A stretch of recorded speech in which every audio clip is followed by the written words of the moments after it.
யுத்தத்தில் வெற்றியை ஈட்டும், சத்ருவினை அழிக்கவும் உதவும். எனினும் வாளினால் வஸ்திரத்தினை தைக்க இயலாதே. தமது பாதத்தில் முள் குத்தினால் அதை வாளால் அகற்ற இயலாதே. தாம் ஊசியின் பயன்பாட்டினையே அதற்கு நாட வேண்டும். இனி கூறுங்கள், தமக்கு வாழ் கிட்டிய காரணத்தால் தம் வசம் உள்ள ஊசியினை புறக்கணிப்பது உகந்த செயல்.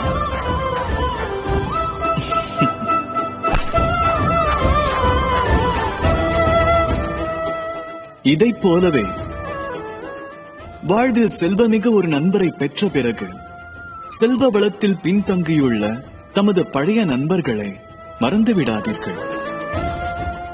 ஏனெனில் தாம் ஏதுமின்றி இருக்கையில் தம்முடன் இருந்தவர்கள் மீண்டும் தமக்கு துர்கதி நேரிட்டால் அவர்களே தமக்கு உதவ வருவார்கள்.